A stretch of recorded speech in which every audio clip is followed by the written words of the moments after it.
ലോക ജൈവവൈവിധ്യ ദിനത്തോടനുബന്ധിച്ച് തേജസ്വിനി പുഴയോരത്ത് കണ്ടൽ ചെടികൾ നട്ടുപിടിപ്പിച്ചു. ജീവനം പദ്ധതിയുടെയും നീലേശ്വരത്തെ ഇന്നർ വീൽ ക്ലബിന്റെയും നേതൃത്വത്തിലാണ് കണ്ടലുകൾ നട്ടത്. This news sponsored by Emmanuel Silks, Kanhangad, Kannur and Thrissur. ലോക ജൈവവൈവിധ്യ ദിനത്തോടനുബന്ധിച്ചാണ് തേജസ്വിനി പുഴയോരത്ത് പരിസ്ഥിതി പ്രവർത്തകനും പ്രാദേശിക കാർഷിക ശാസ്ത്രജ്ഞനുമായ PV ദിവാകരൻ സ്വന്തമായി നടപ്പാക്കി വരുന്ന ജീവനം പദ്ധതിയും നീലേശ്വരം ഇന്നർ വീൽ ക്ലബും ചേർന്ന് 500 കണ്ടൽ ചെടികൾ വെച്ചുപിടിപ്പിക്കുന്നതിന് തുടക്കം കുറിച്ചത്. ഭൂമിയിലെ ഏറ്റവും വലിയ ജൈവസമ്പന്ന ആവാസ വ്യവസ്ഥകളിൽ പ്രധാനപ്പെട്ടതാണ് കണ്ടൽക്കാടുകൾ. വ്യാവസായിക മാലിന്യങ്ങളും വിഷം കലർന്ന വായുവും വെള്ളവും ശുദ്ധീകരിക്കുന്നതിന് കണ്ടൽ ചെടികൾക്ക് സവിശേഷമായ കഴിവുണ്ട്.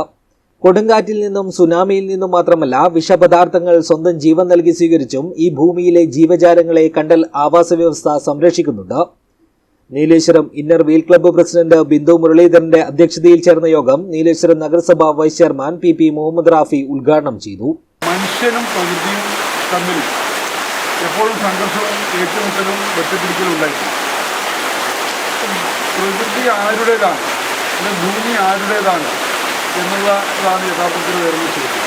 വൈക്കം മുഹമ്മദ് ബഷീറിൻ്റെ ഭൂമിയുടെ അവകാശികൾ എന്ന് പറയുന്നൊരു ഞങ്ങൾക്ക് പഠിക്കുന്ന സമയത്ത് സ്കൂളിൽ പഠിക്കാനുണ്ടായ ഒരു പാഠമാണ്. ഈ ഭൂമിയുടെ അവകാശി ആരാണ്?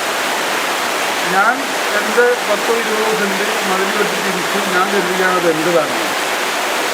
എന്നാൽ അതിനകത്ത് പാമ്പുകൾ താമസിക്കുന്നു, അവരുടേതാണ്.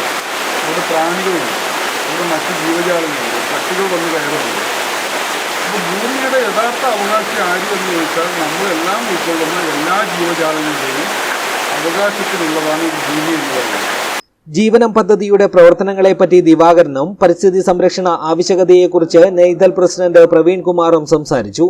നീലേശ്വരം നഗരസഭാ കൌൺസിലർമാരായ Vinayaraj, Rafeeq Kottappuram, Bindu Satheesan, charter president Rama Karunakaran, doctor Sulekha Ramakrishnan, AK Ramakrishnan, K Damodaran, Usha Damodaran, Yamuna K Nair, Sheeba Sreedharan, Shanthakumari, Anandavalli തുടങ്ങിയവർ സംസാരിച്ചു.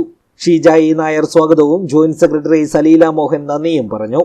News bureau, Nileshwar.